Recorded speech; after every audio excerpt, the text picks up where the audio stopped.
All my family skipped my husband's funeral. I bore the pain alone, and when I got home, I heard my daughter sneer, "Finally, that annoying corpse is back. Don't you dare bring drama here." I pulled out a hidden box, and when she saw the truth, her face went pale. Before we continue, comment where you're watching from and subscribe to the channel. We'd love to see how far our stories are reaching. But I'm getting ahead of myself. Let me tell you how it all began. The morning of Robert's funeral, I stood in our bedroom looking at the black dress I'd bought specifically for this day. 43 years of marriage, and I never imagined I'd be burying my husband at 68. The dress still had the tags on it because, honestly, I kept hoping I'd never need it. My hands shook as I fastened the buttons. Robert always said I looked elegant in black, though he preferred me in the soft blues and greens that brought out my eyes. "You're beautiful in everything, Linda," he'd say, even when I was wearing my old gardening clothes with dirt under my fingernails. I'd called Jessica the night before to confirm the time. My daughter had been distant since Robert's diagnosis 6 months ago, visiting less and less as his condition worsened. "Mom, I already know what time it is," she'd said, her voice sharp with impatience. "I'll be there." Michael, my son, had promised the same thing when I spoke to him 2 days earlier. "Of course I'll be there, Mom. We all will. Dad deserves a proper send-off." The funeral home was a 15-minute drive from our house. Robert had chosen it himself during one of his better days, wanting to spare me the burden of making those decisions while grieving. He'd always been thoughtful that way, even in his final weeks when the cancer was eating him alive. I arrived 30 minutes early, partly because I'm always early to everything, but mostly because I wanted a few quiet moments with Robert before everyone else arrived. The funeral director, Mr. Patterson, greeted me with the practiced sympathy of someone who'd comforted thousands of grieving widows. "Mrs. Morrison, the flowers are lovely. Your family chose beautiful arrangements." I nodded, though I'd been the one to order them all. The large spray of white roses and lilies on the casket, the smaller arrangements flanking the chapel, even the corsage I wore on my wrist. Jessica had been too busy with her social commitments, and Michael was traveling for work until yesterday. The chapel was elegant in its simplicity. 50 chairs arranged in neat rows, soft lighting that made everything look gentle and peaceful. Robert would have liked it. He never was one for flashy displays or unnecessary drama. By 10 minutes before the service, only a handful of Robert's former colleagues had arrived, along with our neighbor, Mrs. Chen, and the pastor from our church. I kept glancing at the door, expecting to see Jessica's perfectly styled blonde hair or Michael's familiar tall frame. 5 minutes before the service, still no family. Pastor Williams approached me gently. "Mrs. Morrison, should we wait a few more minutes for your children to arrive?" I checked my phone. No messages, no missed calls, no explanations, just silence. "Let's begin," I whispered, my voice barely audible. Robert wouldn't want us to be late. The service was beautiful but hollow. Pastor Williams spoke about Robert's 35 years as an accountant, his devotion to his family, his quiet kindness that touched everyone who knew him. I heard the words, but they felt distant, muffled by the crushing realization that I was truly alone in this. Mrs. Chen squeezed my hand during the final prayer. She was 82 years old and had made the effort to be there for me, but my own children couldn't be bothered. At the graveside, the small group gathered around Robert's casket looked pitifully sparse. The cemetery workers waited respectfully as Pastor Williams said the final words. I placed a single white rose on the mahogany surface, whispering, "I love you, sweetheart. I'll see you again someday." The drive home was the longest 15 minutes of my life. I kept replaying conversations with Jessica and Michael, searching for clues I might have missed. Had I misunderstood the time? Had something terrible happened to prevent them from coming? But deep down, I knew the truth. They simply hadn't cared enough to show up. Our house felt different when I walked through the front door.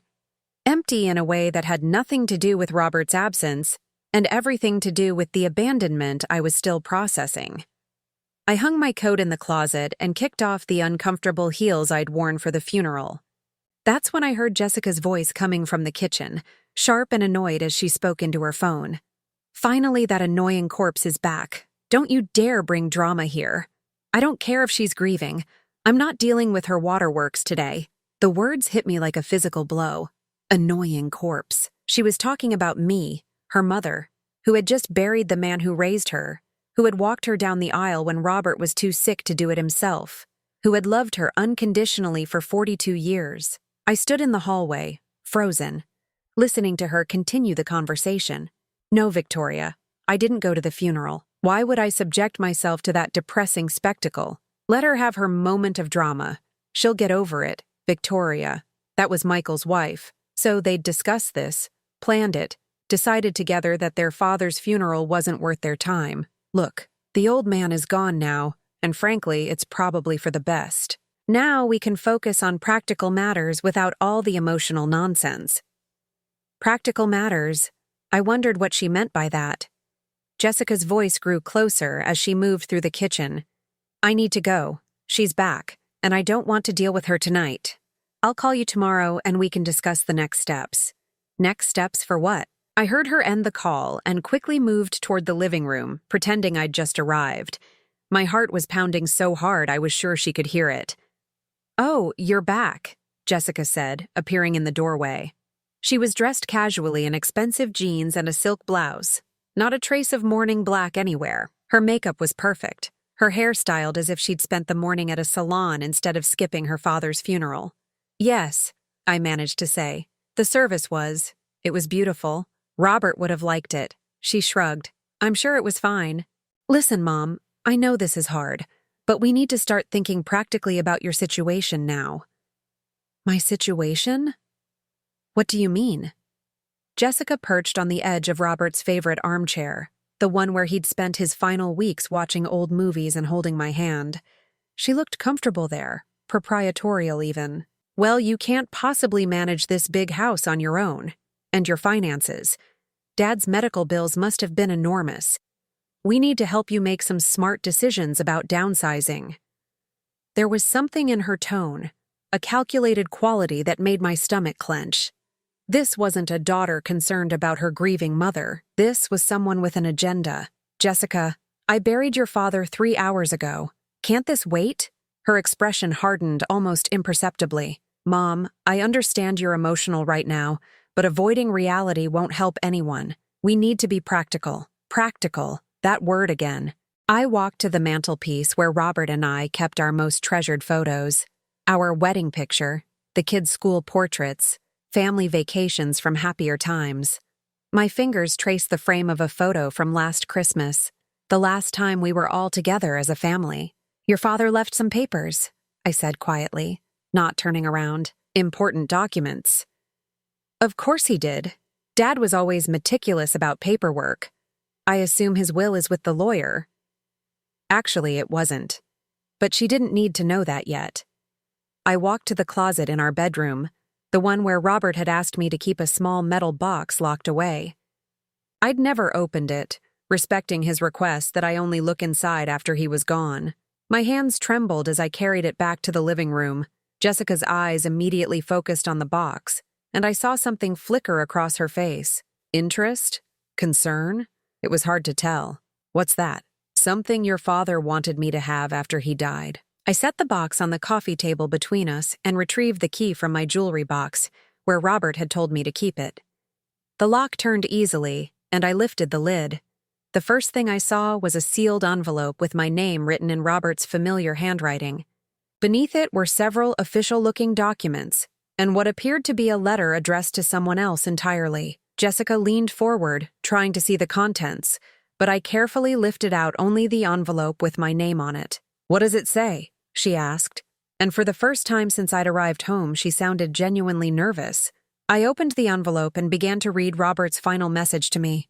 As the words sank in, I felt the blood drain from my face. Then I looked up at Jessica, who was watching me intently, and saw the future he'd tried to protect me from written all over her calculating expression. Jessica, I said quietly, I think we need to have a very different conversation than the one you were planning. The letter in my hands contained words that made everything crystal clear, but before I could fully process what Robert had written, memories started flooding back.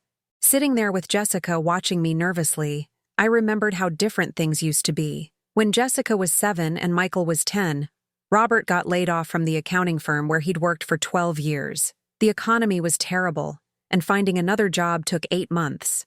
During that time, I worked double shifts at the diner downtown and took on weekend cleaning jobs just to keep food on the table and the mortgage paid. I remember coming home at midnight, my feet aching from standing all day, and finding Jessica asleep on the couch waiting for me.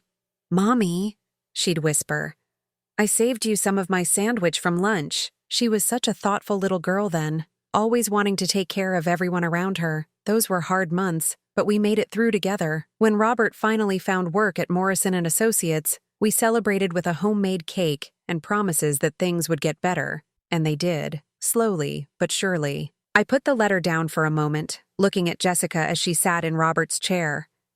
When had she changed? When had that caring little girl who saved half her sandwich for her tired mother become this cold woman who called me an annoying corpse on the day of her father's funeral? "Mom, what does it say?" "What does—" Jessica pressed, her voice tight with barely concealed impatience.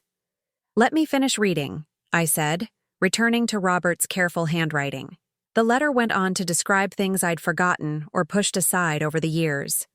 How I'd sold my grandmother's pearl necklace to pay for Jessica's wedding when she and her fiancé decided they wanted something more elaborate than they could afford. The necklace had been appraised at $8,000, and I'd gotten $6,000 for it at the pawn shop. Jessica had been so grateful then, crying and hugging me and promising she'd never forget how much I'd sacrificed for her happiness.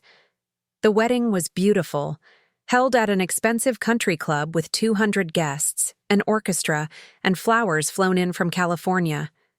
I remembered standing in the receiving line that day, wearing a simple dress I'd bought on sale, watching Jessica in her $1,000 gown accepting congratulations from friends who had no idea her mother had pawned family jewelry to pay for their celebration. "Your daughter looks like a princess," one of her friends had said to me. "You must be so proud."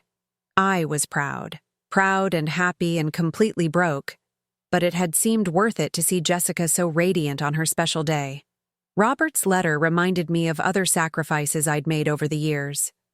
When Michael decided he wanted to switch colleges in his junior year to pursue engineering instead of business, the tuition difference was substantial. I'd taken out a second mortgage on our house without telling the kids, not wanting them to feel guilty about the financial strain. I worked extra hours for 2 years to make those payments, coming home exhausted every night, but happy to see both kids pursuing their dreams. Michael graduated with honors and got a good job with a construction firm. Jessica finished her marketing degree and married her college boyfriend. Both kids seemed launched into successful lives, and Robert and I felt like we'd done something right. But somewhere along the way, the gratitude faded. The phone calls became less frequent. Holiday visits turned into obligations rather than celebrations. Jessica started making comments about our modest home and simple lifestyle when she and her husband bought their first house in an upscale neighborhood. I remember the day she told me their new house had 4 bedrooms and 3 bathrooms, as if she expected me to be impressed or maybe ashamed of our 3-bedroom ranch. "You and Dad should really think about updating this place," she'd said, looking around our living room with barely concealed distaste. "It's so dated." Robert had laughed it off, but I saw how the comment hurt him. He'd worked hard to provide for our family, and our home was comfortable and clean and filled with love. What more did we need? The letter in my hands continued with more memories I'd buried. When Jessica's first marriage fell apart after 3 years, she'd moved back in with us for 8 months. I'd given up my sewing room to make space for her, doing her laundry and cooking her favorite meals while she figured things out. During that time, she'd been critical and demanding, complaining that our internet was too slow, our television too small, our neighborhood too quiet. She acted like she was doing us a favor by staying, rather than the other way around. When she finally moved out and into her current husband's house, there was no thank you, no acknowledgement of the months we'd supported her. Just relief from her that she could get back to living like a civilized person. That had stung, but I'd told myself she was just stressed from the divorce and didn't mean it. "Mom, seriously, what does the letter say?" Jessica's voice cut through my memories, sharper now. I looked up at her, noting the expensive watch on her wrist, the designer handbag beside her chair, the professional manicure. Her lifestyle had certainly improved since she'd married David, a successful real estate developer, but her character seemed to have deteriorated in direct proportion to her financial security. "It says a lot of things," I replied carefully. "Your father was very thorough." "About what?" I turned the page and continued reading. Robert had documented the last few years of our lives with painful clarity. How Jessica only called when she needed something. How her visits became increasingly rare and brief. How she'd started treating us like elderly relatives who were becoming a burden rather than parents who'd given everything for her happiness. He wrote about the time Jessica had brought her friend Patricia to our house for dinner and introduced me as the woman who raised me instead of my mother. Such a small thing, but it had cut deep. I was good enough to cook and serve dinner to her friends, but not quite family anymore. Robert had noticed how Jessica's attitude toward us changed after her second wedding. David came from money, and Jessica seemed to think that elevated her to a different social class than the one she'd grown up in. She started making subtle digs about our furniture, our car, our clothes. Last Christmas, she'd given me a gift card to a discount department store. "I thought you could use this to update your wardrobe, Mom. Some of your clothes are getting pretty worn." I'd thanked her, but later I'd cried in the bathroom. Not because my clothes were old, though some of them were, but because my daughter seemed ashamed of me. The letter described that incident too. Robert had seen me crying that night, though I'd thought I'd hidden it from him. He'd been too weak from his treatments to confront Jessica directly, but he'd been planning for this moment, this conversation I was having with her now. "Your father left instructions," I said to Jessica, who was growing more agitated by the minute. "What kind of instructions?" I reached into the box and pulled out a thick legal document. The letterhead read, "Steinberg, Matthews and Associates, Estate Planning Attorneys." Jessica's eyes widened as she recognized the law firm. "That's not Dad's usual lawyer." "No, it isn't. Your father made some changes in the last few months before he died. Changes you don't know about." The color was starting to drain from Jessica's face. She leaned forward, trying to see the document in my hands. "What kind of changes?" I turned to the second page of the will, where Robert had included a specific clause about our children's inheritance. The language was formal and legal, but the meaning was unmistakable. "Jessica," I said quietly, "do you remember what you said to me the day your father was diagnosed with cancer?" She blinked, clearly trying to recall the conversation.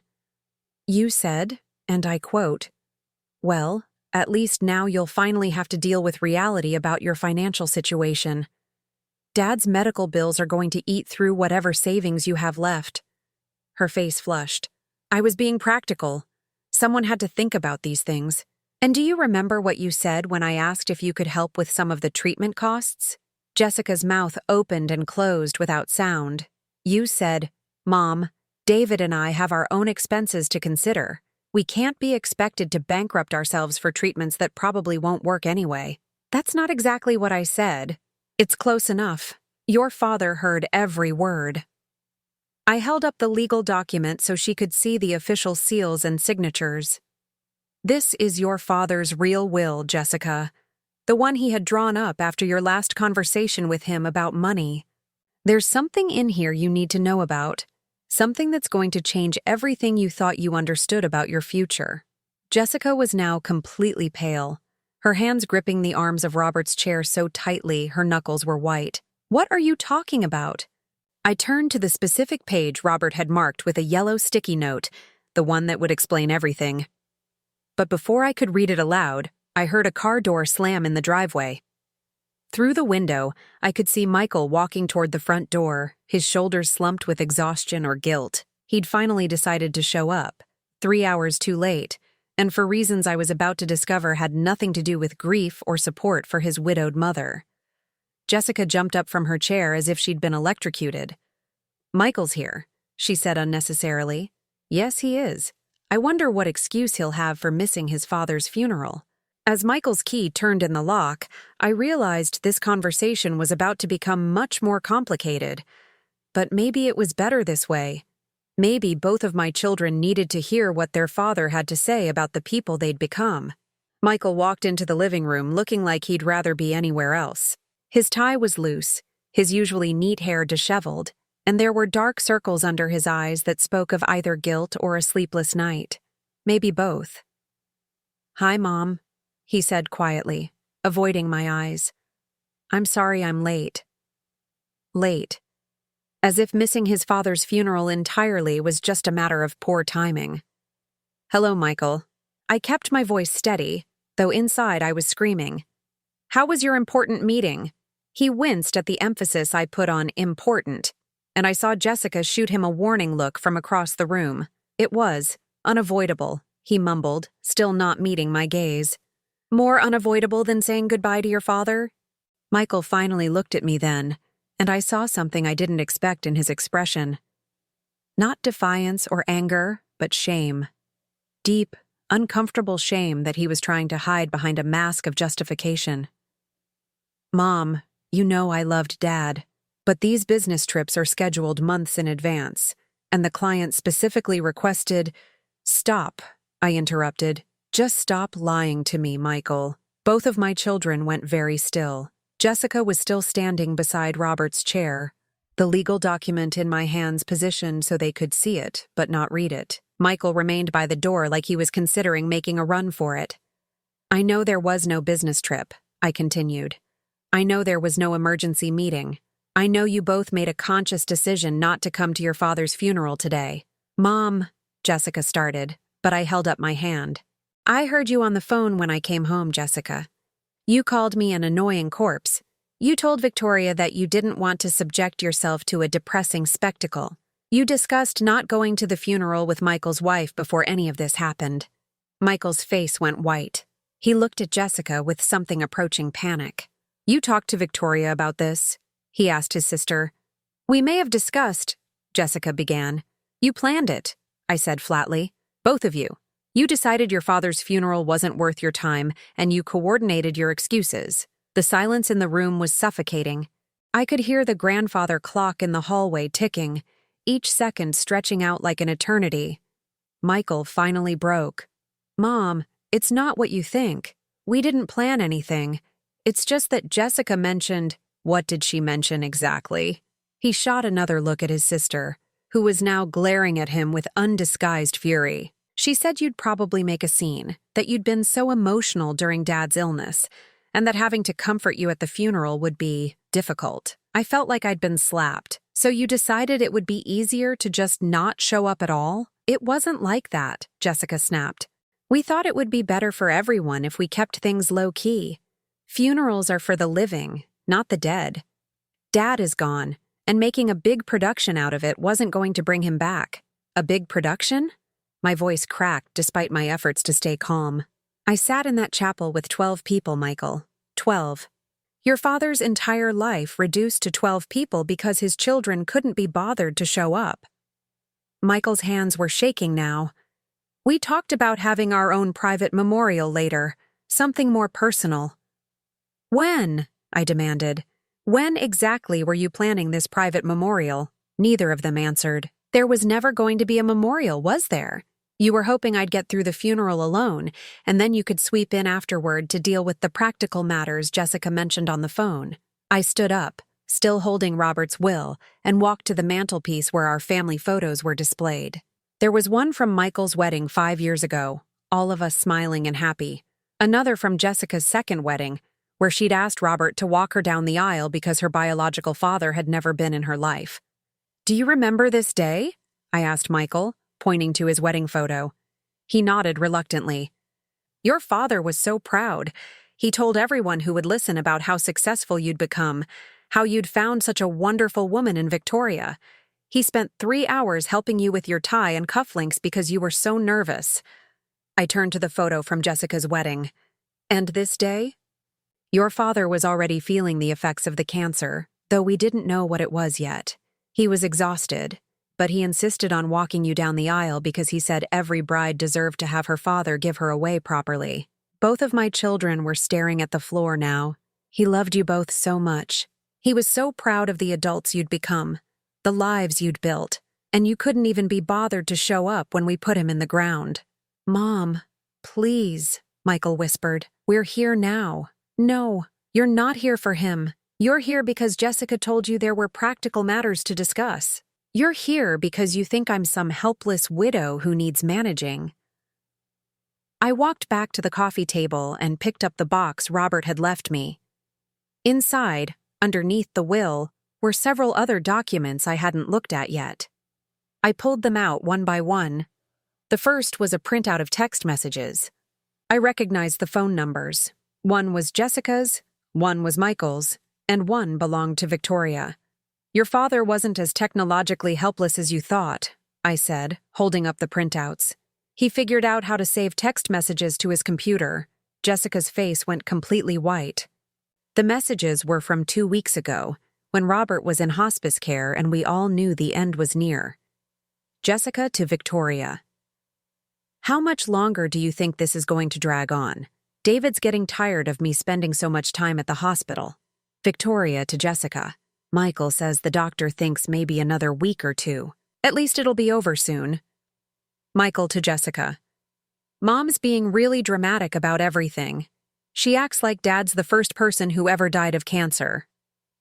Jessica to Michael. "She's always been overly emotional. Remember how she carried on when Grandma died? At least this time we can control the situation better." I looked up at Michael, whose face had gone gray. "Control the situation better? What did you mean by that?" He opened his mouth, but no words came out. I continued reading. The messages got worse. Victoria to Jessica. "Michael thinks we should talk to Mom about moving to one of those senior communities after Robert dies. She's going to need more support than we can give her." Jessica to Victoria. "That's actually not a bad idea. This house is way too big for one person, and the equity could help with her care costs." Michael to Jessica. "We should probably start looking into facilities now, so we're ready to present options when the time comes." My hands were trembling as I read the next exchange. Jessica to Michael. "What do you think about the funeral arrangements? Should we let Mom handle it? Or should we take over to make sure it's appropriate?" Michael to Jessica. "Let her handle it. If she wants to waste money on something fancy, that's her choice. It's not our problem." Victoria to Jessica. "Honestly, I'm dreading the whole thing. Linda's going to be a mess, and having to comfort her all day sounds exhausting." Jessica to Victoria. "That's what I was thinking. Maybe we should consider skipping it altogether. It's not like Robert will know the difference." I set the phone down carefully on the coffee table. Both of my children were staring at it like it was a bomb that might explode. "You've been planning my future while your father was dying," I said quietly, discussing senior communities and care costs and funeral arrangements like I was already incompetent or dead myself. "Mom, those messages are taken out of context," Jessica said desperately. "We were just trying to prepare for getting rid of me as quickly and efficiently as possible." Michael found his voice finally. "That's not fair. We were trying to think ahead, to make sure you'd be taken care of, by putting me in a nursing home and selling my house. Mom, this house is too big for one person, and you're going to need more care as you get older." "I'm 68 years old, Michael, not 90. I'm perfectly capable of taking care of myself." "But Dad's medical bills must have wiped out your savings," Jessica said. "We're just trying to be realistic about your financial situation." I almost laughed. "My financial situation?" I reached into the box again and pulled out another document. This one was a bank statement from an account neither of my children knew existed. "Your father was a very careful man," I said. "Much more careful than you realized. He had excellent life insurance and he'd been setting aside money in a separate account for years. Money for emergencies, for his medical care, for my future security." I showed them the balance on the statement. Both of them stared at the number in shock. "But that's impossible," Jessica whispered. "Dad was just an accountant. You worked at a diner. Your father was the head of the accounting department at Morrison and Associates for 15 years before he retired. And I managed that diner for the last 10 years I worked there. We were never wealthy, but we were never as poor as you assumed we were." Michael was shaking his head in disbelief. "Why didn't you ever tell us?" "Because your father believed in living modestly. He didn't want you to grow up expecting handouts or thinking money was the most important thing in life. He wanted you to work for what you achieved." I held up the will again. "But he also wanted to make sure I was protected from people who might try to take advantage of me after he was gone. People who might see a grieving widow as an easy target." Jessica was starting to look panicked. "What does the will say, exactly?" I opened it to the page Robert had marked and read aloud. To my beloved wife Linda, I leave everything I own with one important condition. Should either of my children treat Linda with cruelty, disrespect, or attempt to manipulate her during her time of grief, they forfeit their entire inheritance and shall receive nothing from my estate. The silence that followed was deafening. Furthermore, I continued reading, I have instructed my attorney to document any instances of such behavior for a period of 1 year following my death. This includes, but is not limited to, failure to attend my funeral service, attempts to pressure Linda into selling her home or moving to institutional care against her will, or any verbal or emotional abuse directed toward her during her bereavement. Both of my children looked like they'd seen a ghost. Dad couldn't have known we wouldn't come to the funeral, Michael said weakly. I reached into the box one more time and pulled out Robert's final surprise. It was a letter addressed to me, dated just 1 week before he died. Your father was dying, but he wasn't stupid, I said. He heard all your conversations, saw all your text messages, understood exactly what kind of people you'd become, and he made provisions accordingly. I opened Robert's final letter with trembling fingers. His handwriting was shaky from the medication, but every word was deliberate and clear. This was the message of a dying man who had used his last weeks to protect the woman he'd loved for 43 years. My dearest Linda, I read aloud, if you're reading this, then I'm gone and you're facing the future I've been dreading for months. Jessica shifted uncomfortably in her chair, while Michael stood frozen by the door like a deer caught in headlights. I need you to know that everything I've done in these final weeks has been to protect you from what I fear is coming. Our children have changed, my love, and not for the better. I paused, looking up at Jessica and Michael. They were both staring at me with expressions of growing dread. Should I continue? I asked them. Please, Michael whispered. I turned back to the letter. I've been listening to their conversations, Linda.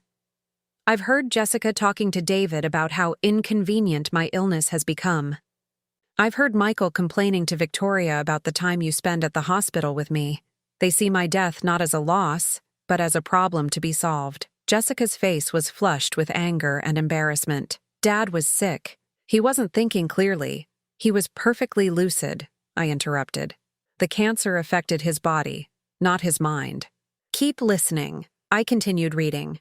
They've been discussing your future as if you're already incompetent. Senior communities, selling the house, managing your finances. They talk about you like you're a burden to be handled rather than their mother who deserves respect and dignity. The words hung in the air like accusations. Both of my children looked like they wanted to disappear. But the worst part, Linda, is how they've been discussing my funeral. As of today, neither Jessica nor Michael plans to attend. They think it will be too emotional and too depressing. They'd rather you face that day alone than be inconvenienced by having to support you through your grief. Michael made a strangled sound. He couldn't have known for certain we wouldn't come. I looked at him sadly. Couldn't he? You've both been making excuses for weeks about why you couldn't visit him. Jessica claimed she was too busy with her social commitments. You said work was too demanding, but you both found time for dinner parties and golf tournaments and shopping trips. I returned to the letter. So I've made arrangements, my darling. Legal arrangements that will protect you from their selfishness. If our children prove themselves worthy of the love and sacrifice you've given them over the years, they will inherit what I've left them. But if they fail you in your hour of greatest need, they will get nothing. Jessica jumped up from her chair. This is insane.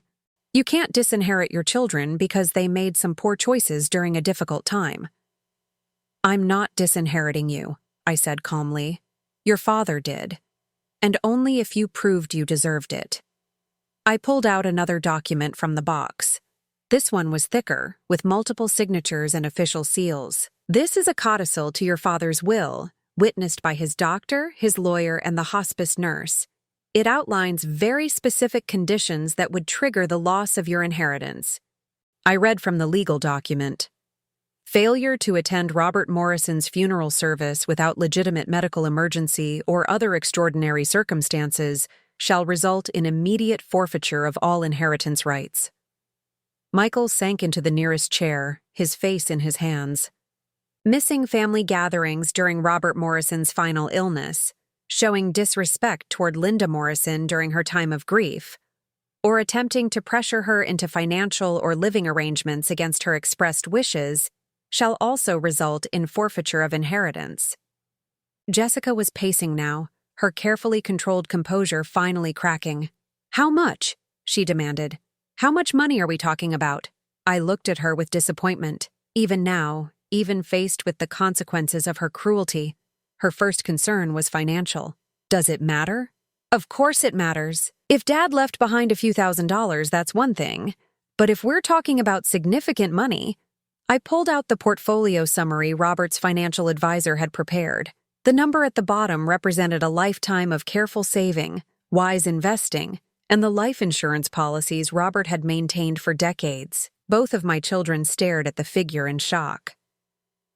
"That's impossible," Jessica breathed. "Dad drove a 10-year-old car. You shopped at discount stores. You never took expensive vacations. Your father believed in living below our means so we could save for the future.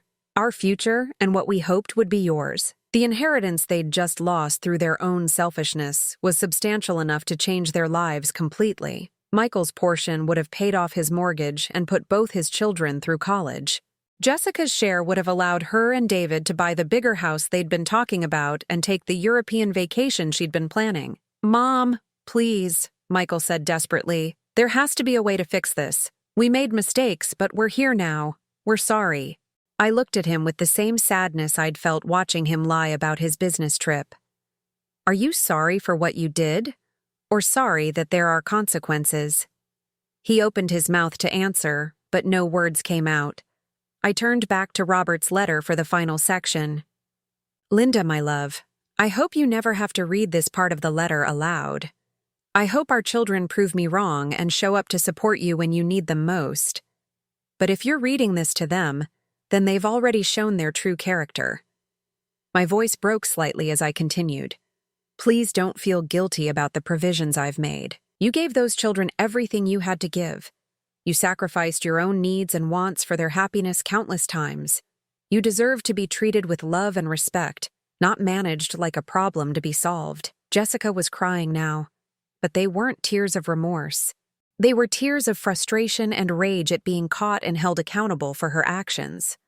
"You've been documenting everything," she said accusingly. "This whole conversation has been some kind of trap." I shook my head. "This conversation has been an opportunity for both of you to show some genuine remorse, some real concern for my well-being rather than your inheritance. But even now, even knowing what you've lost, you're more angry about the consequences than ashamed of your behavior." I folded Robert's letter carefully and placed it back in the box along with the legal documents. "Your father left me one final instruction," I said. "He asked me to give you both a chance to explain yourselves, to show that you understand why your actions were hurtful and wrong. So I'm asking you now, do you understand why missing your father's funeral was cruel? Do you understand why discussing my future behind my back was disrespectful? Do you understand why I deserve better from my own children?" Michael looked up at me with tears in his eyes. For a moment, I thought I saw a glimpse of the boy he used to be, the one who would bring me flowers from the neighbor's garden and tell me I was the best mom in the world. "Mom, I do understand. I was scared and confused, and I let Victoria convince me that staying away was the right thing to do. But I should have been there for you. I should have been there for Dad. I'm so sorry." There was something in his voice that sounded genuine, a crack in the facade he'd been maintaining. But before I could respond, Jessica exploded. "This is all manipulation," she screamed. "Dad was a bitter old man who wanted to control us even after death. He probably planned this whole thing to make you choose between your children and money." "Jessica," I said quietly, "stop talking." But she was beyond reason now, her careful mask completely gone.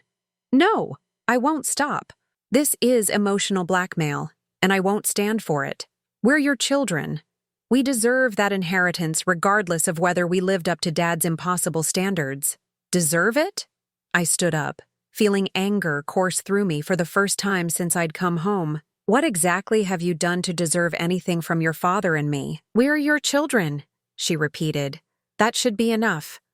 Being our children gave you our love, our support, our sacrifice for decades. It doesn't entitle you to our money, especially not when you've shown such complete disregard for our feelings. Jessica's face was twisted with rage and desperation. Fine.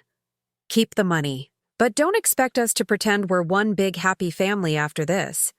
Don't expect us to come running every time you need something. The threat hung in the air like smoke. She was trying to punish me for holding her accountable, trying to make me choose between enforcing consequences and maintaining a relationship with my children. But Robert had prepared me for this too. In his final letter, he'd written about this exact moment. Linda, the letter had continued, they may threaten to cut you out of their lives if you don't give them what they want. This is the final test of their character. If they choose money over family, if they abandon you rather than face their mistakes, then you'll know for certain that I made the right decision. I looked at Jessica, then at Michael, who was watching his sister's meltdown with growing alarm. Jessica, if that's your choice, then I accept it. I won't be blackmailed into ignoring your cruelty just to maintain a relationship built on my fear of losing you. She stared at me in shock. Clearly, she'd expected me to cave, to beg her not to leave, to choose her presence over my self-respect.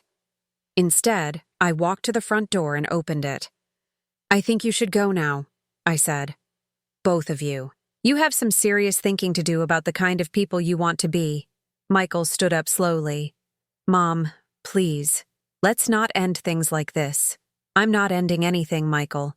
Your father's will gives you 1 year to prove that you can treat me with the respect and kindness I deserve. If you can do that, if you can show genuine remorse and changed behavior, then we can discuss your inheritance. And if we can't? Jessica asked coldly. I met her gaze steadily. Then you'll have made your choice, and you'll live with the consequences. As they walked toward the door, I felt a strange mixture of sadness and relief. Sadness for the children I'd raised and loved, who had become people I barely recognized, but relief that I no longer had to pretend their behavior was acceptable or make excuses for their cruelty. Robert had given me one final gift, the strength to demand better from the people I loved, even if it meant losing them entirely. The house felt different after Jessica and Michael left. Not empty, but clean, like a fever breaking, or fresh air finally circulating through rooms that had been stuffy for too long. I sat in Robert's chair for the first time since he'd died, and instead of feeling sad, I felt something I hadn't experienced in years: peace. The first few days were quiet. No phone calls from my children, no unexpected visits, no demands disguised as concern. I spent the time reading Robert's other papers, discovering more about the man I'd been married to for 4 decades. He'd kept journals during his final months, documenting not just his physical decline, but his observations about our family dynamics. Reading his careful notes was like seeing our life through his eyes, and some of what he'd written broke my heart. Linda doesn't see how they dismiss her, he'd written 3 months before he died. When Jessica rolls her eyes at her stories or Michael checks his phone while she's talking, she just tries harder to get their attention. She doesn't realize they've already decided she's not worth listening to. He'd documented specific incidents I'd forgotten or chosen to ignore. The time Jessica interrupted my story about Mrs. Chen's garden to complain about the restaurant being too loud. The evening Michael spent an entire dinner responding to work emails while I tried to tell him about my book club. The Christmas when both kids spent more time on their phones than talking to us. She makes excuses for them, Robert had written. She says they're busy, they're stressed, they're just different from our generation. But I see what she doesn't want to admit.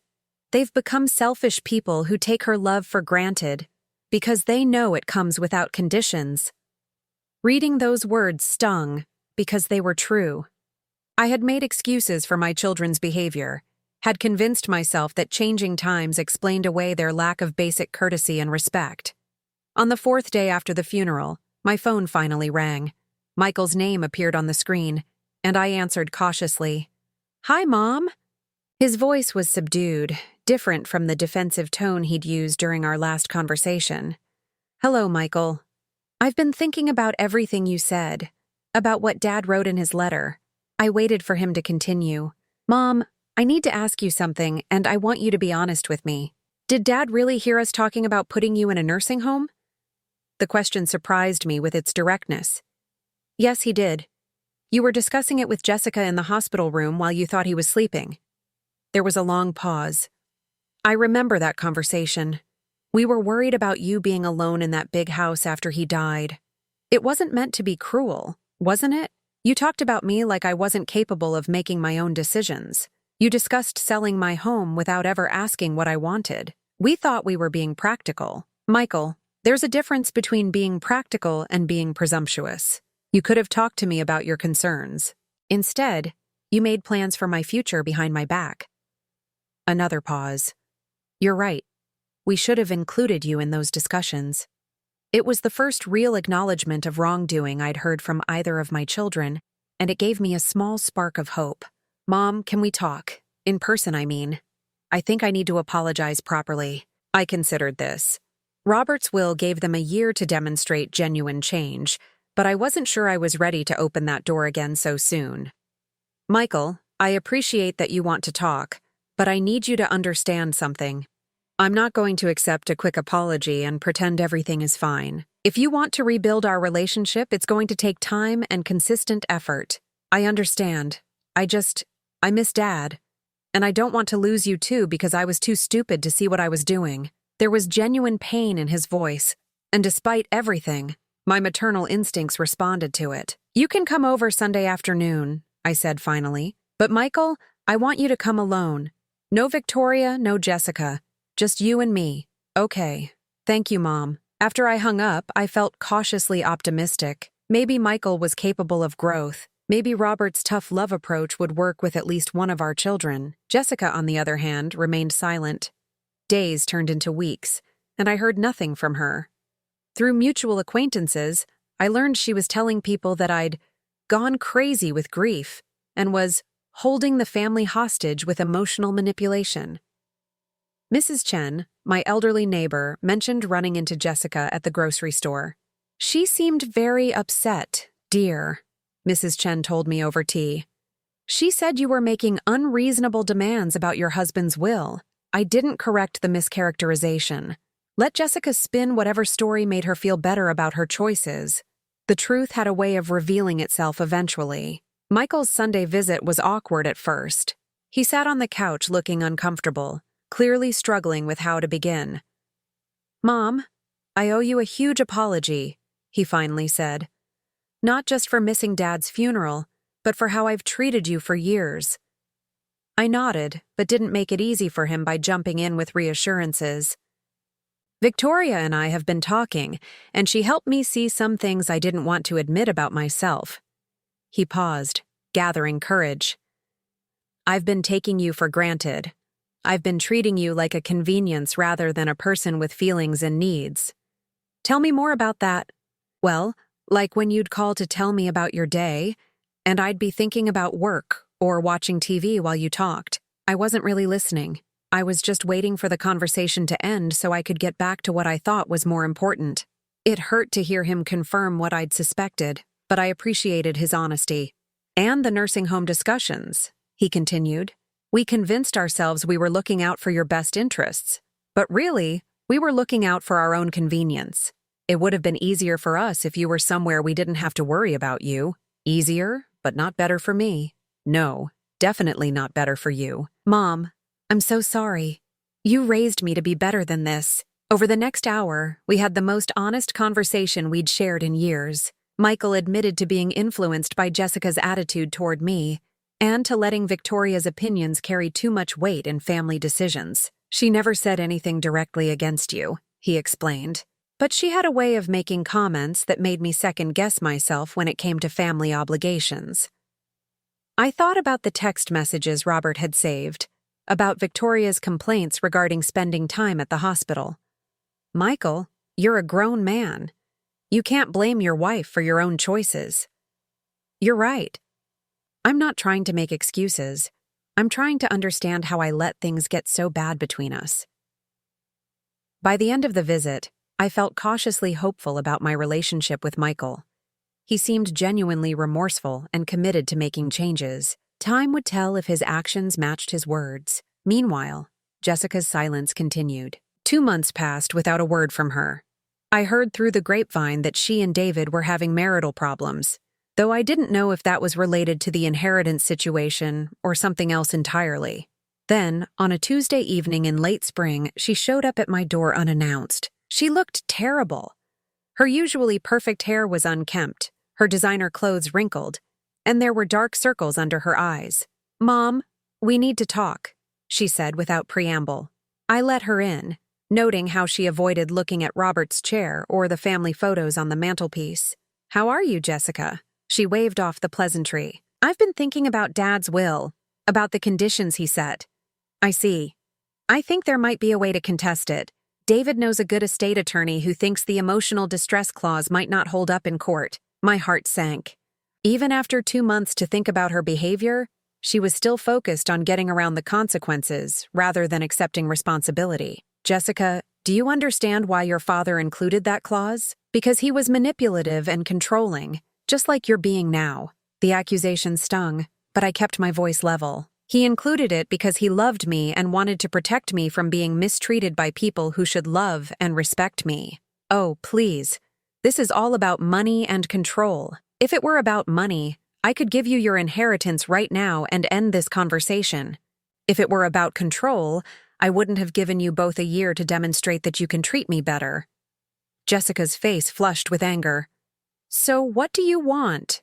You want me to grovel?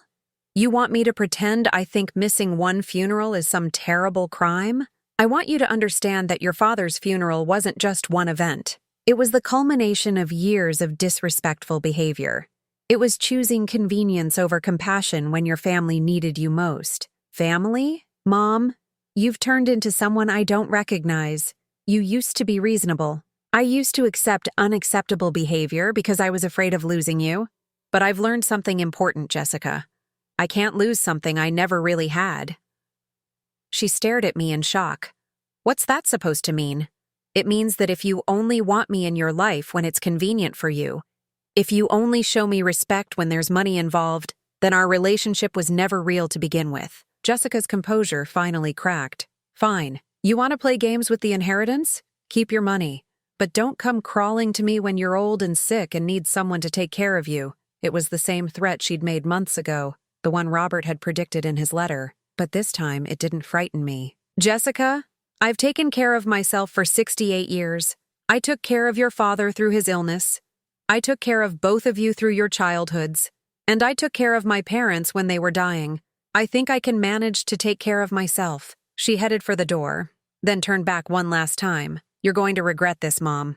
When you're alone and have no one left who cares about you, you're going to regret choosing money over your children." After she left, I sat in my quiet living room thinking about her words. Would I regret enforcing boundaries? Would I end up alone and bitter? But then I thought about Michael's genuine apology and his ongoing efforts to rebuild our relationship. I thought about Mrs. Chen and the other neighbors who checked on me regularly. I thought about the book club ladies who had become real friends and the volunteer work at the hospital that gave my days purpose. I wasn't alone. I was just no longer accepting poor treatment from people who thought family obligation meant they could behave however they wanted without consequences. For the first time since Robert died, I felt truly free. Free to live according to my own values, free to demand respect from the people in my life, free to build relationships based on mutual care rather than guilty obligation. Robert had given me the tools to protect myself, but I was the one who had chosen to use them. And that choice, difficult as it was, felt like the first step toward a life I actually wanted to live. 1 year after Robert's funeral, I woke up on a Saturday morning feeling something I hadn't experienced in decades: complete contentment. Sunlight streamed through the bedroom windows, and I could hear birds chirping in the oak tree Robert had planted when we first moved into this house. The year had brought changes I never could have imagined. Some painful, some liberating, all necessary. Michael had kept his word about rebuilding our relationship. He visited every other Sunday, called twice a week just to check in, and included me in family decisions that affected me. More importantly, he'd started really listening when I talked, asking follow-up questions about my book club discussions and my volunteer work at the hospital. Victoria had surprised me by reaching out independently a few months after that first difficult conversation. She'd apologized for her role in encouraging Michael to distance himself from family obligations, admitting that she'd been uncomfortable with emotional displays and had handled her discomfort poorly. "I grew up in a family that didn't talk about feelings," she'd explained over coffee in my kitchen. "When Robert got sick and you were so openly grieving, I didn't know how to handle it. I thought keeping Michael away from the drama was protecting him, but I realize now I was just protecting myself." We'd had several honest conversations since then, and while we'd never be best friends, we'd developed a respectful relationship built on our mutual love for Michael and his children. My grandchildren, Tommy and Sarah, had become regular visitors again. Tommy was now 17 and helping me learn to use the smartphone Michael had bought me. Sarah, at 15, had inherited my love of reading and often spent Saturday afternoons curled up in Robert's old chair with a book while I worked in the garden. "Grandma," Sarah had said last weekend, "Mom told me about what happened after Grandpa died. About how some family members weren't very nice to you." I'd looked up from the roses I was pruning, surprised by her directness. "She said you had to be really strong to stand up for yourself. I think that's cool." Out of the mouths of babes, my granddaughter understood something that had taken me 68 years to learn, that standing up for yourself isn't selfish, it's necessary. Jessica, on the other hand, had kept her word about cutting me out of her life. I hadn't spoken to her since that confrontational visit 10 months ago. Through mutual acquaintances, I'd learned that she and David had divorced, partly due to financial pressures, but mostly because David couldn't respect a woman who would abandon her own mother over money. She'd moved to another state, taken a job with a marketing firm, and was apparently telling people that her family had disowned her for refusing to enable her mother's emotional manipulation. I felt sad about losing Jessica, but I no longer felt guilty about it. Robert's letter had been prophetic. She'd chosen money over family, pride over humility, and isolation over growth. Those were her choices, not mine. The inheritance money had allowed me to make some changes I'd dreamed about for years. I'd renovated the kitchen with modern appliances and better lighting. I'd hired a landscaping service to help maintain the garden Robert had loved so much. I'd bought a reliable new car to replace the 15-year-old sedan I'd been driving. But the most significant purchase had been a small cottage at the lake about an hour from town. Robert and I had always talked about having a place by the water for our retirement years, but his illness had made that dream seem impossible. Now I spent long weekends there, reading on the deck, watching the sunrise over the water, feeling connected to Robert in a way that transcended his physical absence. Michael and his family joined me there often, and those times felt like the family gatherings I'd always imagined we'd have. The cottage had become a symbol of something important, a life lived for my own happiness rather than other people's expectations. I'd also used some of the money to establish a small scholarship fund at the community college, specifically for older adults returning to education. Robert would have loved that. He'd always believed learning should never stop, regardless of age. My days had settled into a rhythm that felt sustainable and satisfying. Mornings in the garden or at the lake cottage.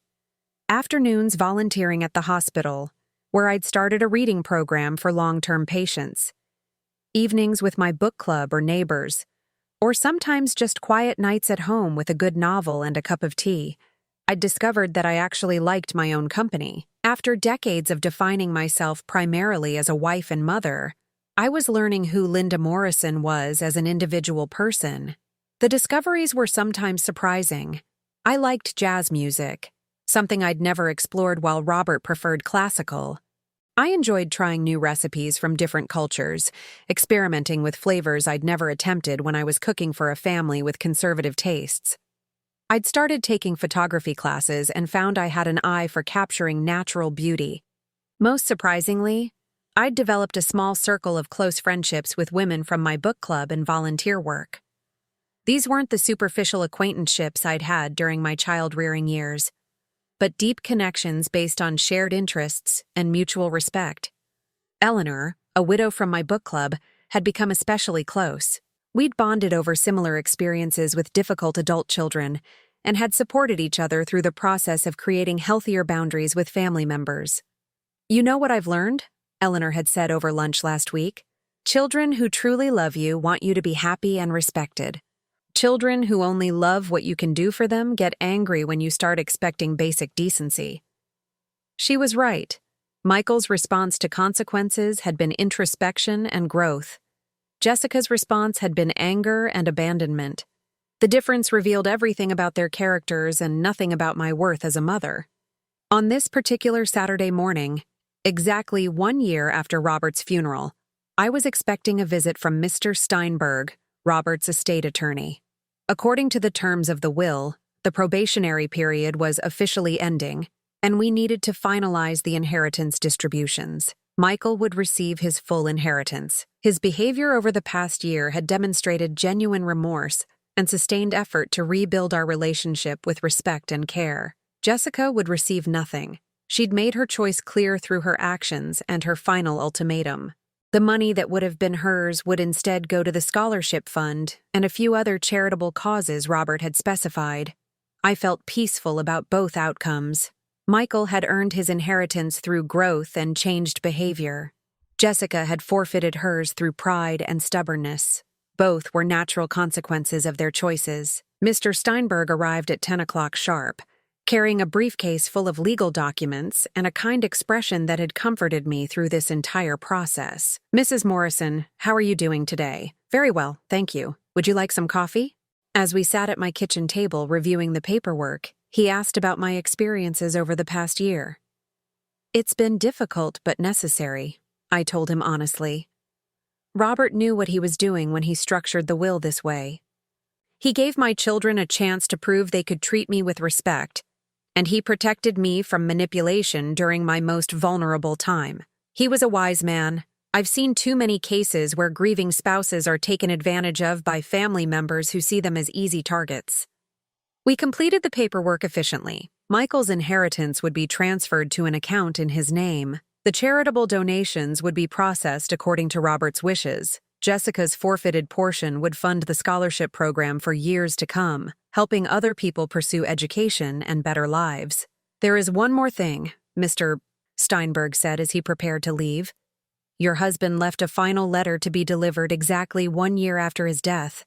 He was very specific about the timing. He handed me an envelope with my name written in Robert's careful script. Unlike the previous letters, this one felt thicker, more substantial. After Mr. Steinberg left, I took the letter to the back porch where Robert and I used to sit together in the evenings. I opened it with trembling fingers, eager for one more message from the man who'd loved me so completely. "My darling Linda," it began, "if you're reading this, then a full year has passed since I left you, and the provisions of my will have been resolved." I settled back in my chair, savoring his words. "I hope this year has been one of growth and discovery for you.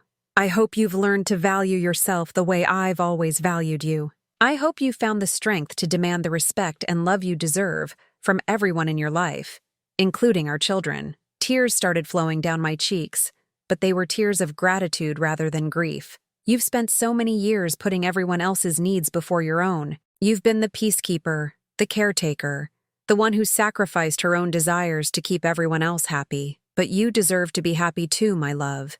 You deserve to live a life that brings you joy." The letter continued for several pages, filled with Robert's hopes for my future. He encouraged me to travel, to try new things, to make friends based on shared interests rather than family obligations. He urged me to use the financial security he'd provided to create adventures and experiences we'd never been able to afford before. "Don't feel guilty about enjoying life without me," he wrote. "The greatest gift you can give me is to live fully and joyfully, make new memories, explore new places, become the person you were meant to be before duty and motherhood shaped all your choices." Near the end, he addressed the situation with our children directly. "If Michael has proven himself capable of growth and respect, then welcome him back into your life with joy. If Jessica has chosen pride over love, then let her go without guilt. You cannot save people from their own bad choices, Linda. You can only refuse to let those choices damage your own peace and happiness. The final paragraph brought fresh tears. I will love you forever, my darling. Whether we meet again in some afterlife or this earthly love is all we get, know that you made my life complete. You were the best wife, mother, and human being I've ever known. Now go and be happy, be free, be yourself, be everything you were meant to be. I sat on that porch for a long time, watching the sun move across the sky and feeling Robert's presence surrounding me like a warm embrace. He'd given me so much more than financial security. He'd given me permission to choose my own happiness over other people's expectations. That evening, Michael called to thank me for maintaining his inheritance despite the rocky start to our reconciliation year. Mom, I know I didn't deserve a second chance after how I behaved, but I'm grateful you gave me one anyway. Michael, you earned your inheritance by proving you could change. Your father would be proud of the man you've become this year. I miss him every day, but I'm trying to live up to the example he set. And Mom, I'm proud of you too, for standing up for yourself, for demanding better from all of us. It took courage. After we hung up, I walked through my quiet house, looking at the life I'd built from the ashes of my old existence. The photos on the mantelpiece now included pictures from my lake cottage, my volunteer work, my new friendships. The house felt alive with possibility rather than weighed down by obligation. I thought about Jessica, somewhere in another state, still telling herself that she was the victim of an unreasonable mother. I felt sorry for her, but I no longer felt responsible for her choices or their consequences. I thought about Michael, working to be a better son and husband and father, learning that love without respect is ultimately empty. And I thought about Robert, whose final act of love had been to give me the tools to protect and value myself. As I got ready for bed that night, I looked at myself in the bathroom mirror and saw something I hadn't seen in years. A woman who knew her own worth, 69 years old, silver-haired, and finally free to be exactly who I was meant to be. Tomorrow I would wake up in my own home, make my own plans, and live my own life according to my own values. Some people might call that selfish. I called it long overdue. Robert had been right about everything. The year of consequences had revealed the true character of both our children and given me the strength to accept their choices without sacrificing my own peace. I was finally, completely, undeniably free, and it felt wonderful.